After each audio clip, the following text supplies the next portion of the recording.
Bonjour, bienvenue dans ce cours sur les orifices et les déversoirs. Alors, voici pour rappel le plan du cours, et nous en sommes aux applications pour l'instant, et en particulier on va parler aujourd'hui d'orifices, d'ajutage et de déversoirs. Commençons par les orifices. Alors un orifice en paroi mince, c'est quoi? Eh bien, on a d'un côté un grand réservoir rempli d'eau au repos, une paroi et un orifice dans cette paroi. L'eau qui s'écoule est donc accélérée et les paires de charges vont pouvoir être négligées, surtout si l'orifice est bien dimensionné. On va donc pouvoir utiliser l'équation de Lagrange pour décrire cet écoulement.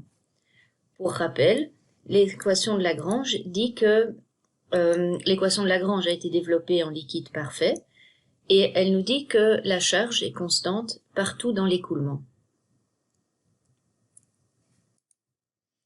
Jet qui sort de l'orifice va subir une contraction, et on va faire l'hypothèse que la pression est atmosphérique dans la section contractée.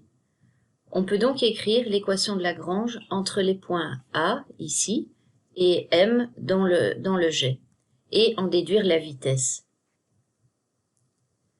Pour en déduire le débit, il faudrait idéalement intégrer sur toute la section du jet.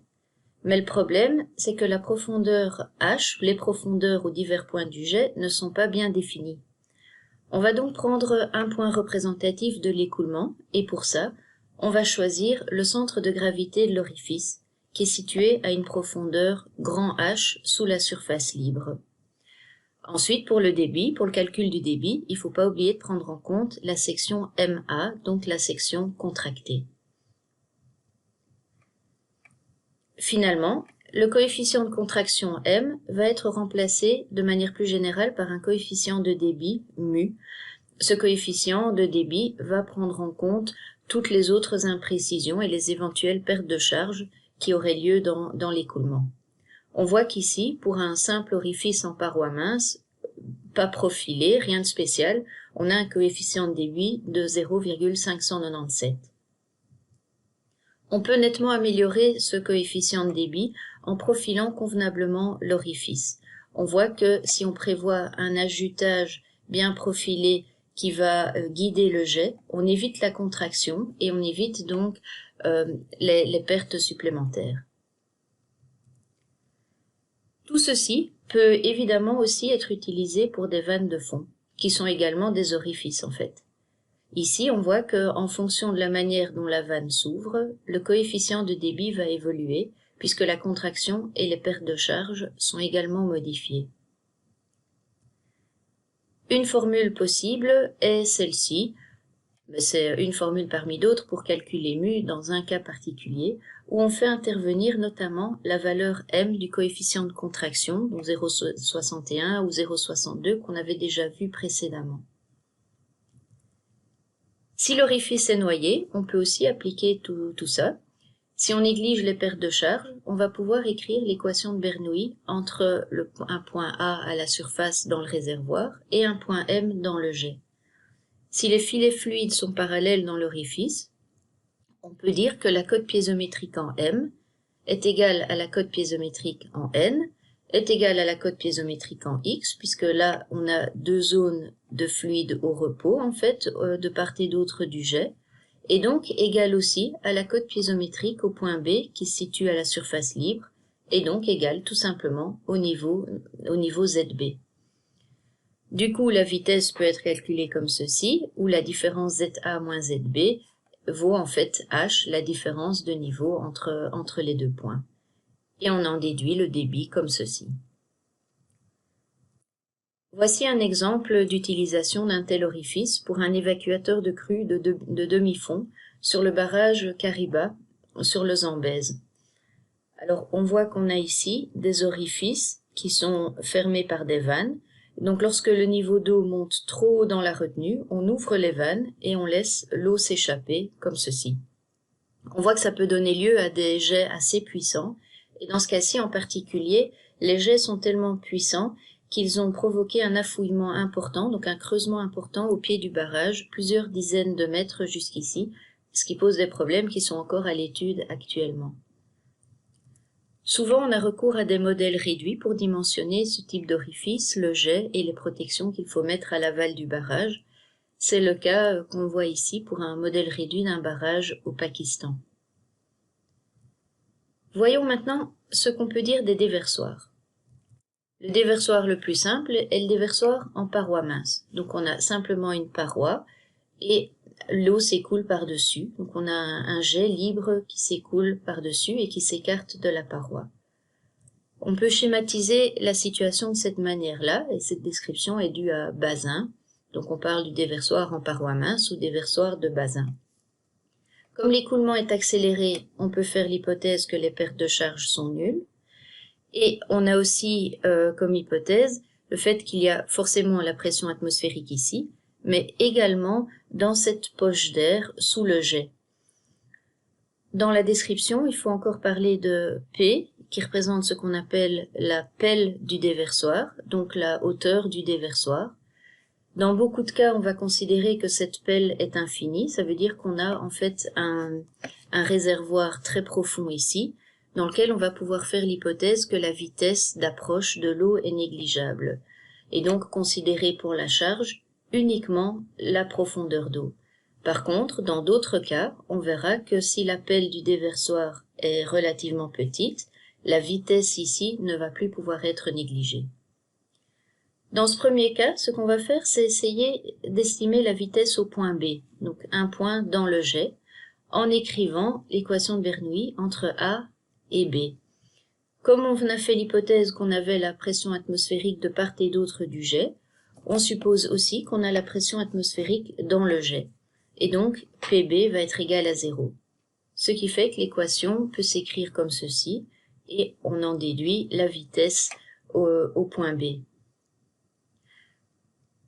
Pour calculer le débit, il faut assez logiquement intégrer la vitesse qu'on vient de trouver, donc racine de 2GH, sur toute la hauteur du jet. Alors le problème, c'est que la profondeur d'eau ici n'est pas connue avec précision. Idéalement, il faudrait intégrer entre ce point-ci et ce point-ci. Comme on ne les connaît pas, on va intégrer de 0 à grand H, comme indiqué ici. Et M représente le coefficient de contraction latérale du jet, L la largeur du déversoir, on a la vitesse et on intègre avec un pas DH. Ça nous donne ce résultat-ci, et de nouveau on va remplacer le coefficient de contraction par un coefficient de débit, mu, qui va aussi englober toutes les imprécisions qu'on a faites principalement sur les bornes d'intégration. Le coefficient mu, il vaut environ 0,40 lorsqu'on tient compte lorsqu'on a une contraction latérale, ou 0,43 si on n'a pas de contraction latérale, donc qu'on a un meilleur écoulement. Comparons maintenant le débit qu'on a pour un déversoir et celui qu'on a obtenu précédemment pour un orifice. Pour un orifice, on avait un débit qui dépendait de la charge avec un exposant 1,5, alors que pour un déversoir, le débit dépend de la charge avec un exposant 3,5. On a donc un système plus efficace pour évacuer un débit important, puisque à charge égale sur le dispositif, on va avoir un plus grand débit avec le déversoir qu'avec l'orifice. Le déversoir en paroi mince peut cependant quand même poser quelques problèmes. En effet, on a parlé de cette poche d'air dans laquelle règne en principe la pression atmosphérique.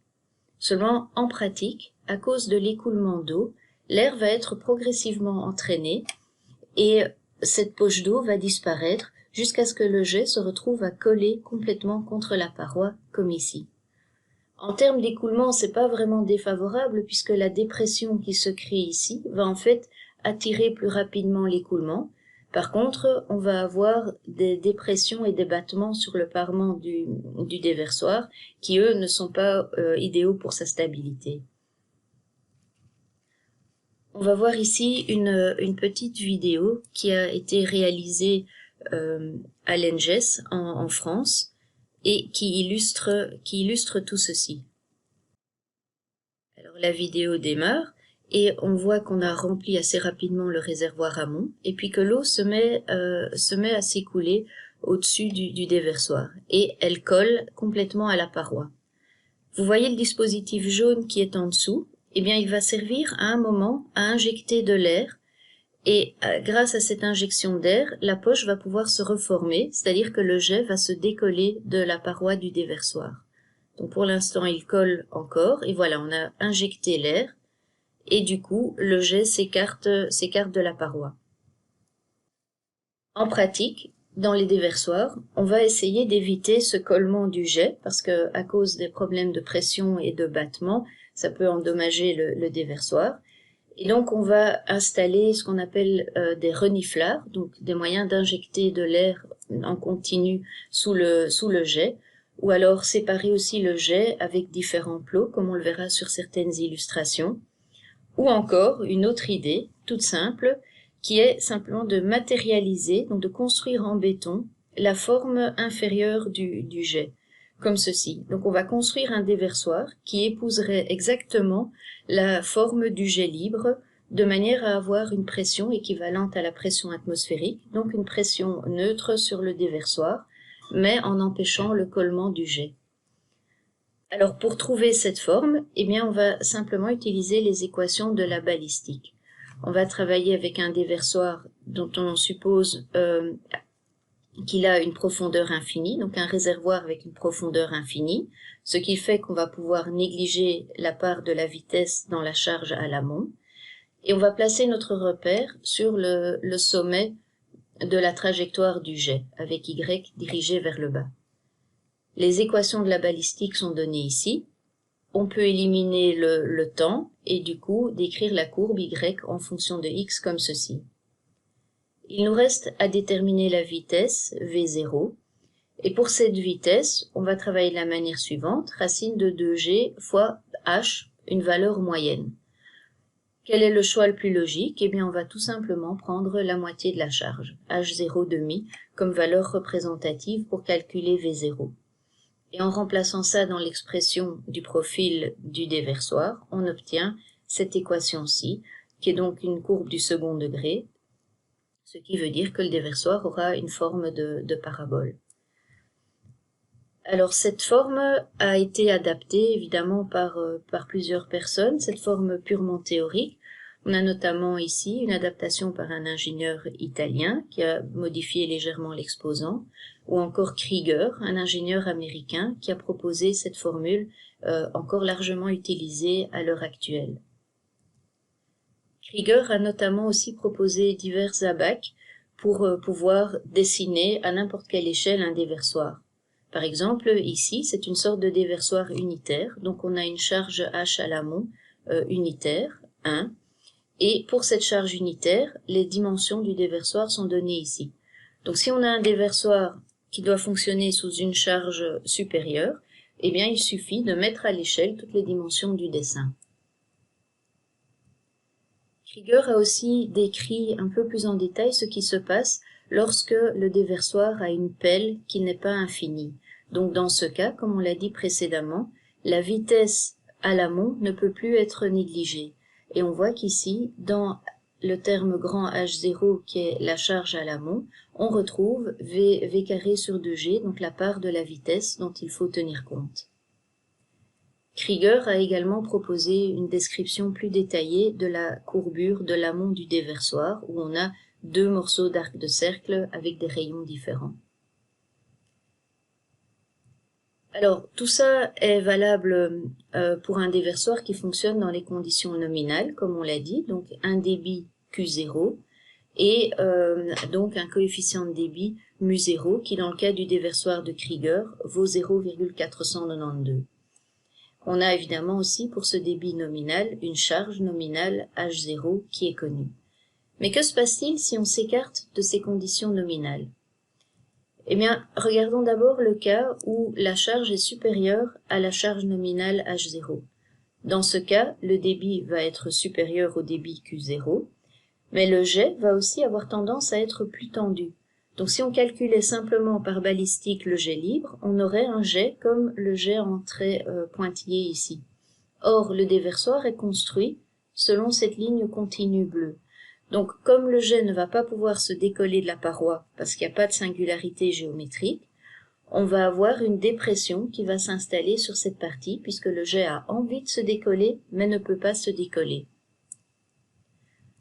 Ce type de dépression est ce qui mène au phénomène de cavitation, qui est un phénomène assez dangereux en hydraulique de manière générale. En fait, à cause de la dépression, des bulles d'air vont se former dans l'écoulement et ces bulles d'air vont à un moment imploser. Si cette implosion se passe près de la surface, près de la paroi du déversoir, l'impact très fort du jet qui est généré par cette implosion va sérieusement endommager le parement du déversoir, comme on le voit sur cette illustration. Donc c'est un phénomène qu'on cherche à éviter à tout prix, et on va donc de préférence construire des déversoirs avec une forme un peu plus tendue du jet, de manière à se trouver plutôt en situation de surpression et donc avoir une sécurité par rapport à cette dépression possible. Pour la surpression, donc là, comme on s'en doute, pas de problème majeur, si ce n'est que ces surpressions se produisent dans le cas où la charge est inférieure à la charge nominale.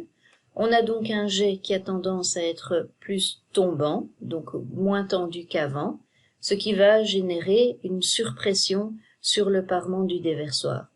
Cette surpression va être défavorable en termes de débit, parce que à cause de cette surpression, on va avoir plus de frottement et donc un déversoir moins efficace.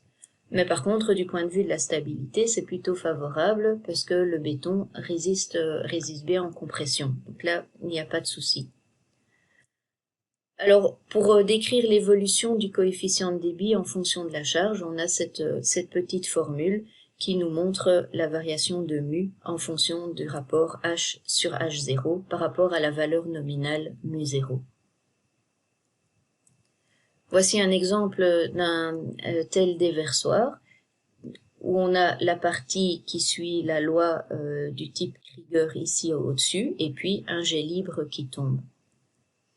Un autre exemple ici sur un barrage algérien sur lequel on voit bien la forme parabolique du déversoir.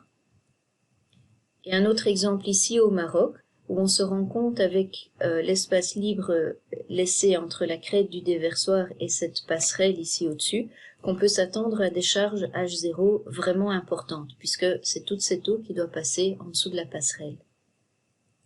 Et enfin, un exemple ici d'un barrage au Portugal, où on voit que l'écoulement se fait à travers ces deux pertuis ici. Donc la séparation permet d'améliorer l'aération du jet une fois qu'il se détache de la paroi. Mais on voit aussi que très clairement, lorsque la charge est inférieure à la charge nominale, l'écoulement va quand même coller un petit peu à la paroi et laisser les traces qu'on peut observer ici. Dernier type de déversoir qu'on va regarder, ce sont les déversoirs triangulaires.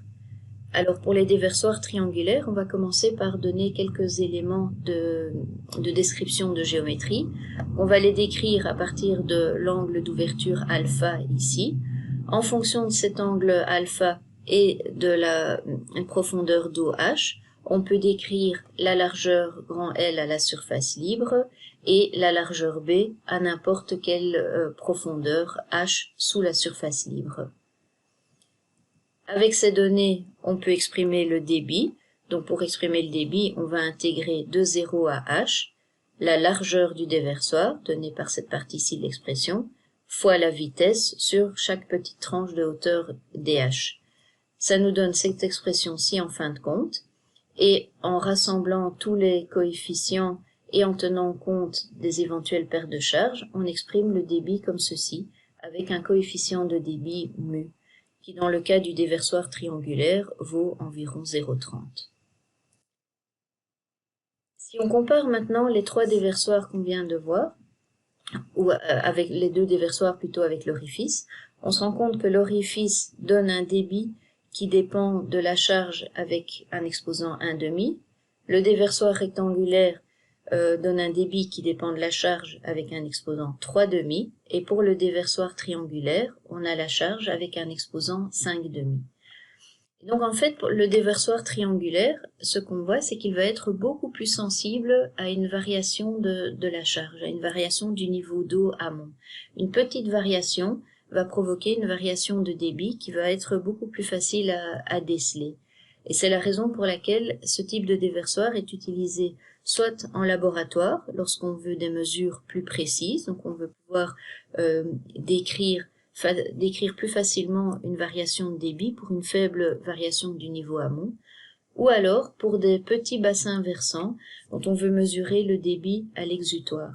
Si on veut connaître le débit en sortie d'un petit bassin versant, on installe par exemple un déversoir triangulaire sur le petit cours d'eau qui se trouve à l'exutoire, et en lisant le niveau d'eau à l'amont de ce déversoir, en appliquant la formule du déversoir triangulaire avec le coefficient de débit approprié, on va pouvoir en déduire le débit et on aura une mesure assez fiable pour des petits débits grâce à la forme triangulaire. Voilà, ceci termine le cours sur les orifices et déversoirs. Je vous remercie pour votre attention.